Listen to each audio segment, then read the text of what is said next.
Well, welcome back to the podcast. I'm Matt Stagg, and I'm joined with two very interesting people from Synamedia, Patricia Kellaghan and Guy Southam, and we're going to talk about a lot of new, I would say, new products, but also new ways that you guys are working as this sort of technology moves on, and ways of working move on in our current. So I wonder if we just sort of set the stage for the audience. Do you want to talk? We've been talking previously about the three anchors that Synamedia have. And I wondered if you could explain that to the audience. Sure. Just before we get into that, I'll just give a quick intro. Okay. Yeah. And thank you for pronouncing my name perfectly, Patricia Kellaghan. I am Senior Director of Product Management for Gravity at Synamedia. Gravity is one of the innovative products in our portfolio, and the firm focuses on broadband services and device management as well. So it's sort of the foundation or building block, on top of which then we have our video and advanced advertising innovative products as well. So at Synamedia, as you probably know, we've a long heritage, decades of experience on the video side, really, really strong experience there. The world of broadcast really is starting to look a lot different, I think, as we'd all recognize them when we started out. But I think the thing that's really crystal clear is consumption, video consumption, and what's happening with it. It is increasing and surging, we would even say, but what's changed has really been the distribution and where customers are actually engaging with content across more and more screens and more and more devices as well. So that's like a really interesting trend that we all continue to follow. But from a Synamedia perspective, I think we are looking at the multi-screen experience, but we still see TV as the anchor. So it's really critical in terms of, what does that mean for us? And really what it means is, at the end of the day, whether it's our video experience delivery, or whether it's our UI UX interface or our advanced advertising, it's really about delivery, customer experience, and then ultimately monetization. So really those are the three anchors that we wanted to focus on. And I think that's really interesting, because I was pleased with what you said there about anchoring it around the big screen experience, because there's so much noise about you've got to have it here, you've got to have it here, that people tend to lose focus in people still watch the big screen, especially in the companies you're involved with, there. And it's yes, you can make it accessible, people can have it however, but I really like the fact that you guys are focusing on that. I was also going to ask around one of the things we discussed when we were talking earlier was the collision of experience and monetization. It was very, very interesting for me, but I wonder if you could expand, Guy, for our audience on what that means to you and to Synamedia. Yeah, absolutely. So our advertising product was founded around the concept of unified addressability. So being able to take the heritage of what we created with AdSmart in the UK, which is linear ad replacement in broadcast, designed for a pay TV operator where your user experience is paramount, and being able to take that experience out as the viewership is fragmenting, and being able to provide that best-in-class experience across all screens, across all modes of viewing, but unifying the performance of that campaign back. So the advertiser really understands where their campaign is delivering, what outcomes it's driving, and where that effectiveness is coming from. And that's a principle that I think applies to a lot of what Patricia just mentioned, bringing premium experience wherever your audiences access your content. So yeah, absolutely. The research suggests that the viewers will access this via the biggest screen available, whether that's the main screen in the living room, whether that's a laptop device, a tablet, or whatever. You want to make sure that they've got an appropriate, a consistent experience that really enhances their viewing, and that you've got appropriate monetization against that. So it's relevant, it's contextual, it speaks to the type of user that they are and the type of content that they're watching, and it positions those brands in their high quality, brand safe environment to drive the outcomes for those companies.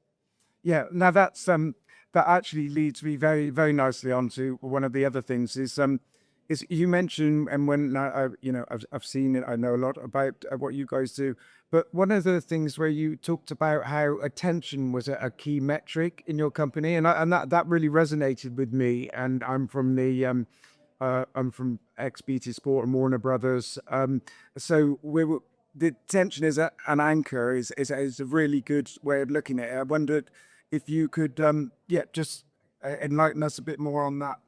Yeah, I mean, I think attention's one of those things. It's become a bit of a buzzword. It's an area where we know TV performs very strongly. It's a high attention environment, and the things that TV's always done really well in terms of it's full screen, it's sound on, it's brand aware. It's in a relaxed environment where people are more amenable to advertising.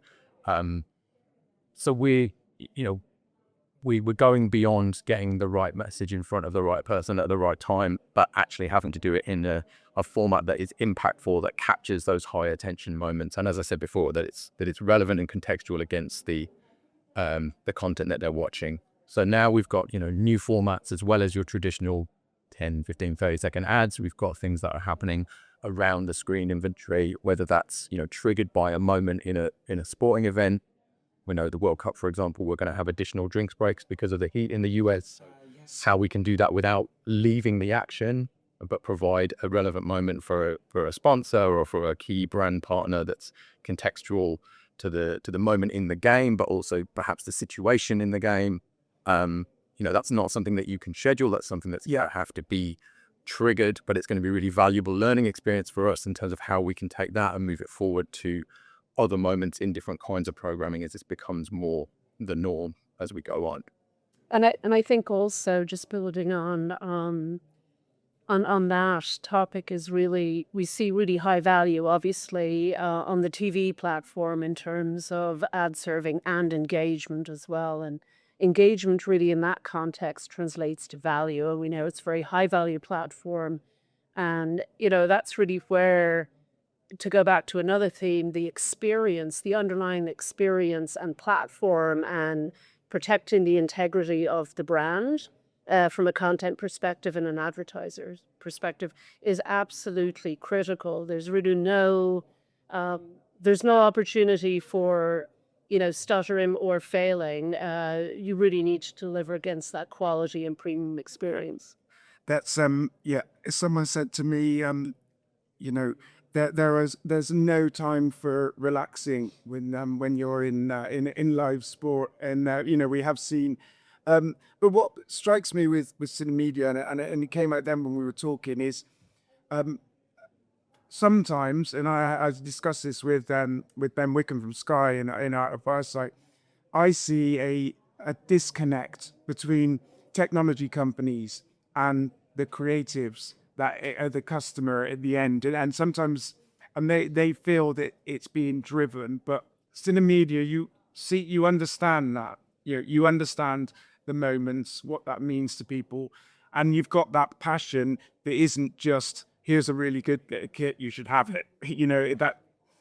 Yeah, I mean, I think Sky are obviously a very long-term partner for Synamedia across more than just advertising, but I think we've grown up in that sort of a super premium environment with them. I think the respect that they have for their customers has to be paramount because of the relationship that they have, because this is content that people are paying for. And I think we've built products that are designed to enhance that experience.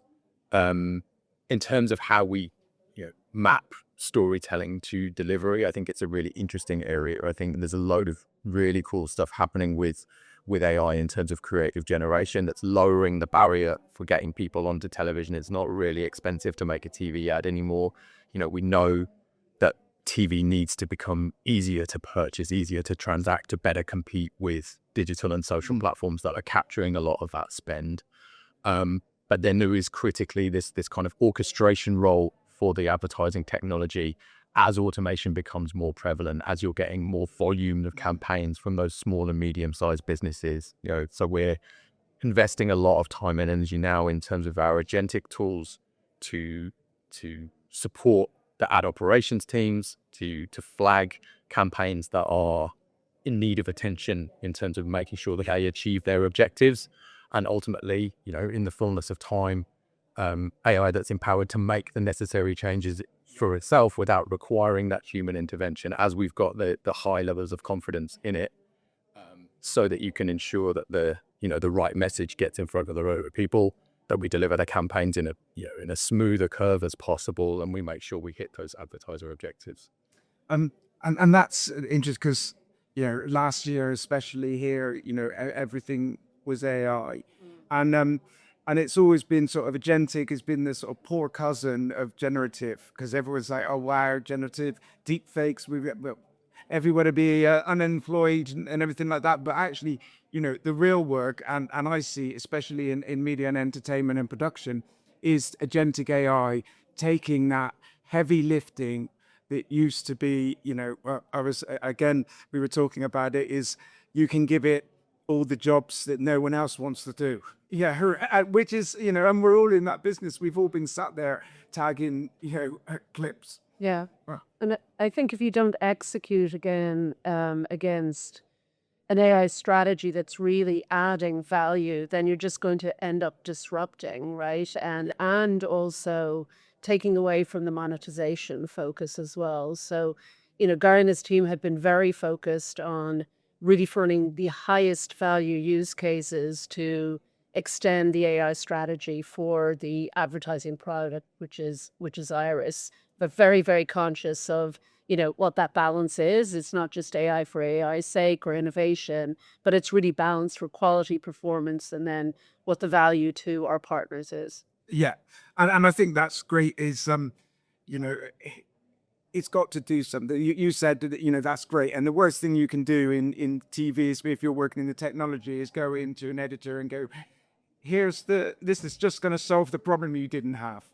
Yeah, it's so you mentioned there on new monetization opportunities. So where do you see those coming as we move into the sort of next phase of new production techniques, and your products are up there with this? Well, I think, the focus for us at the moment is, we know broadcasters are facing challenges in terms of competition for viewers, competition for advertising spend, and the role that automation's played on that demand side has perhaps challenged their unique value in terms of where that demand is coming from.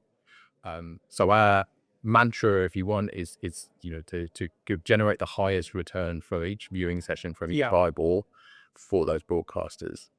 So some of that is workflow, some of that is making sure your direct sold, your high value opportunities are the ones that you're looking to first before you're moving to more of a kind of backfill yield optimization piece.